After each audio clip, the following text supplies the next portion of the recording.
Bobby Lynch, how are you doing? Very good, Neil. Thank you. Oh my God! Well, it's actually been a while since we spoke last, and we spoke quite regularly. You as a taxi driver, member of the Cork Taxi Council, but I mean, you've had a tough year. I had a tough 10 years, really. Neil, there was stuff went on there 10 years ago. I can't talk about it now, really, because 10 years ago, I was pretty bad. You know, I was actually. They had to bring me back 3 times or something like that, you know.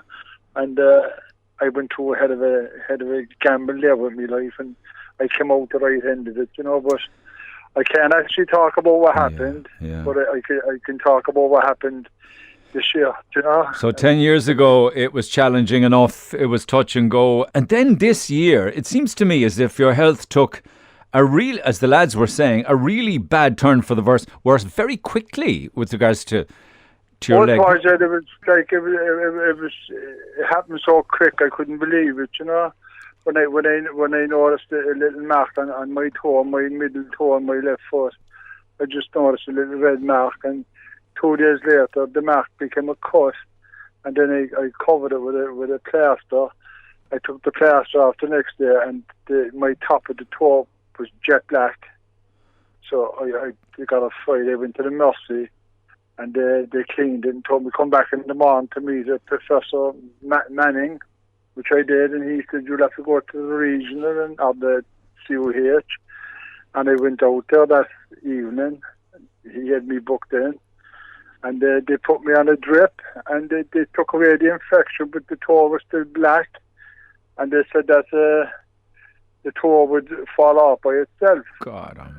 And I goes, what? He goes, yeah, it'll fall off by itself. He says, and the reason we do that is because if it heals, we know we don't have to go back in.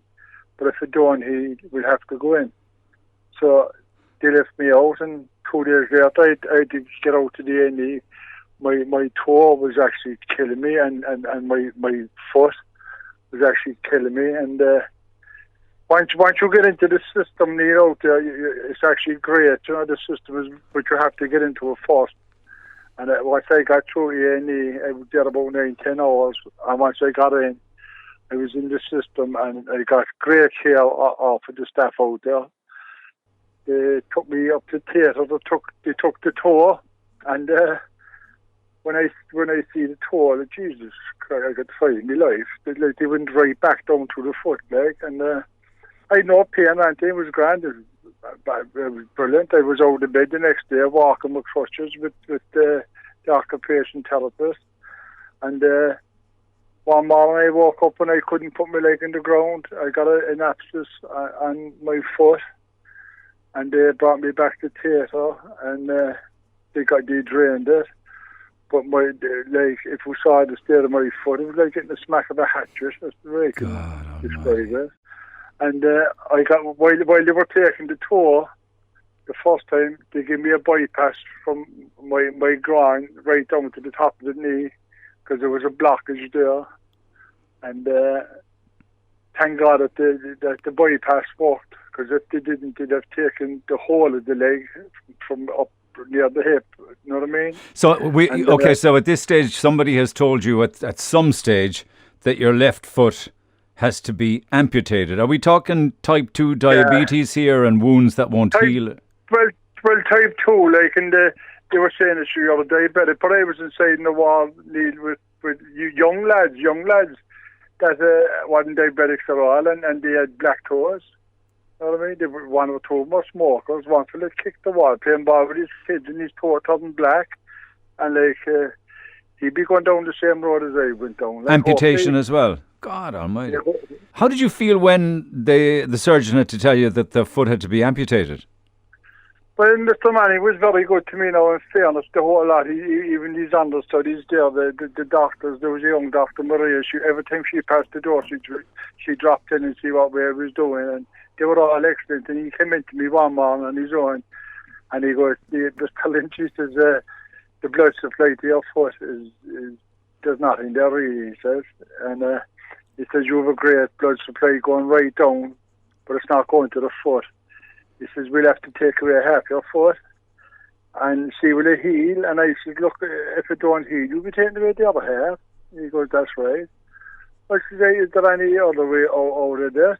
And he says, look, have a think about it. So a friend of mine who had his leg amputated, I was on the phone to him, Martin Cotter, and Martin was great help to me. Martin told me, look, if they can do what they did to me, I'd recommend it. And I said it to Mr. Mannion, and he took me back to theatre. Be honest, it was a bit of a shock, but I wanted to get it over with fairly quick, because I was out to getting so many weekly frights of going back to theatre in Mahara, and they took me back, and in fairness, from now, the minute the leg was taken, the pain that I had just gone. And like what Martin Cotter was telling me, everything was happening. He says, Bobby, the minute you take a leg by, your pain is gone. And is it the foot or is it up the leg? It's up the leg. He took it. There's about 6 inches just below the knee. He took. And did you have trouble adjusting or accepting that afterwards when you? I did. I thought it was all over. Like, because I tell you the worst part of this was that none of my family could come into me. No. But 2 days before they took the leg, or the day before they took the leg, they left Rena, which was Katrina. They left Katrina and Caroline and one of my daughters and my eldest son in, and they explained to them the best they could, and we were all informed on what they were going to do and how the recovery will be and what have you. But when they took the leg, then I still had no visitors. Yeah. Well, there was one stage where my grandkids were outside the window, but I didn't realise you can see out, but you can't see in. God, but at least I got to see him, and I didn't get to talk to him. You're in a wheelchair now, is it? And will you be fitted for a prosthesis, do you think, or what? Well, I was in the Mercy now this morning. That's where they go. You go to there's a centre inside in the Mercy there that does all that, and I went in and I met 3 nurses and a doctor this morning. Each one of them interviewed me about what they're going to do and what can I do to help myself, and they were great help, and they'll call me back now in a few weeks, and they measure me up. I'm in a wheelchair, which is rough, and I pity anyone like that's in a wheelchair that they're stuck in it, because it is very hard. No, sure, I can imagine. Because I'm confined to the house. I can get out the front of the house all right and weave myself up to one of the cars that come around, you know. Well, all of this has happened so rapidly in the last. Is this just in the last 6 months? Last 3 months? Well, last 3 months really, 3 or 4 months. Who'd have thought? I finished work one night and I didn't expect to be inside in the hospital getting my leg taken off, you know. Oh my God Almighty! When I came out of the hospital, I have a great circle of friends and family, and that's what got me through it. Yeah, and they're rallying round you now, of course. I mean, they are. The whole idea, because you're only 61. I mean, as you say, there were younger people in the ward, but you're 30 years driving taxis, and the idea is for you to get back to work, isn't it? Well, I have a good 2 weeks off now, and I'd be honest, I'm confined to the wheelchair. I know that, but the journey is to go from wheelchair to a prosthesis, to adapt the house, to get an automatic car, to get back working. That's the plan, but the thing is, I have to build myself up to that. It's up to me to get a good mind. And how are you mentally? How's the form with you over all of this? I'd be honest. I'd be very honest. At the start, I couldn't handle it. I just couldn't. I see my leg. Jesus, I got the fright in my life. I said my leg is going to go. I have to go. And I just couldn't. I was thinking negative. There was nothing until Martin Copper called up to the house after I came out. Timmy Bucky was another lad, and all the lads that drive the taxi, Paul and Morrison, Billy Murphy and Monty, all them, Yeah. they all called up and Willie Griston. They even took me out they take me out twice a week, you know. Aren't they unbelievable? Yeah, and they're unbelievable. They're great friends. I mean, like, when you're sick like this, you really know who your friends are. And I mean, that is the case with taxi drivers down through the years, and bus drivers as well, and train drivers. There's a fierce sense of community, camaraderie, and you know, there is, like, all for like one and one for all. There is, like in the taxi industry, as I always tell fellas there, like, we're lucky because we go to work, we have no bosses, we have no one in charge of us. I know. And we're all the same, we're taxi drivers. Well, you know something, you got to build yourself up mentally and physically. You mentioned your sister, you call her Rena. I didn't know Katrina Toomey was called Rena in the family. Yeah, from Penny Dinners. Yeah. And you're Robert, very posh, Robert Lynch. I'm Robert, that's right. The only one that called me Robert was my mother, Lord of Mercy. Well, Katrina and Morris. If anyone has called me Robert, I keep walking, you know. All right. I'll stick to Bobby then. Well, Katrina and Morris and Paul and lots of other friends of yours and colleagues have put together this GoFundMe. And the idea is to get Cork people to rally round, to raise the funds, to adapt the house, to help you to get the automatic car. You've got to do your own job, which is to build yourself up physically and mentally, because they said you spent 30 years helping others very quietly in your own way, and it's time for all of us now to give back, you know? And that's the idea. I appreciate that. I do, really do. And I think the lads know really what kind I am. If anybody is in trouble, we're all there, all our committee. We have a strong committee. We have African guys. They were on the phone to me too. The African drivers. That's right. And the Indian drivers. Like we all work together and we represent them. You know what I mean? We work together. We might get on together. Well, I don't believe in arguing. Like, listen, the pain is gone. You know, that's a great thing. You know, you can.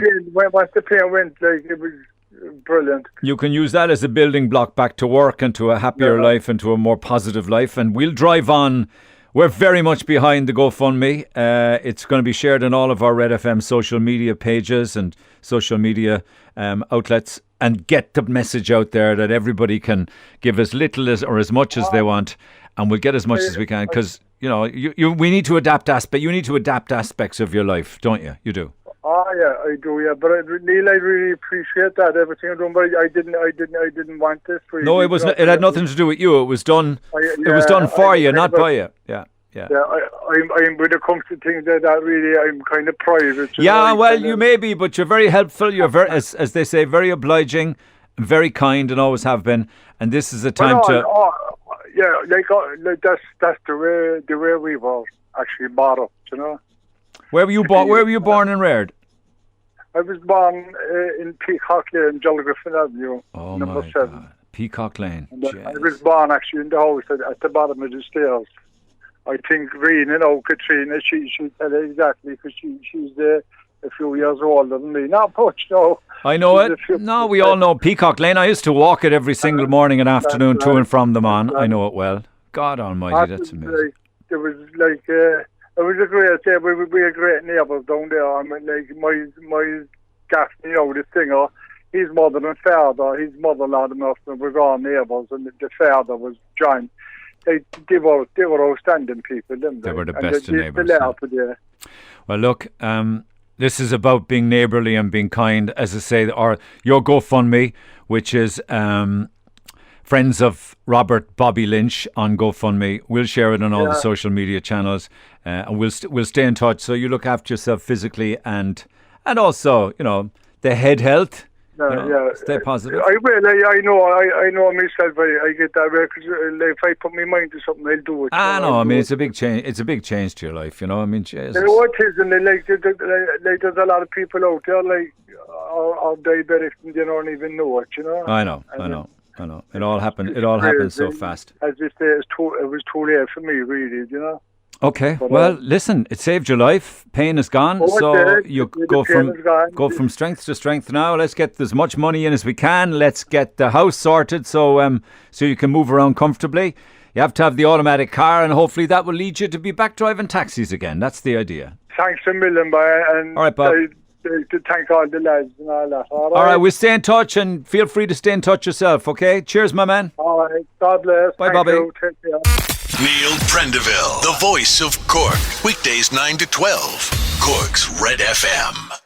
Red FM. Red FM.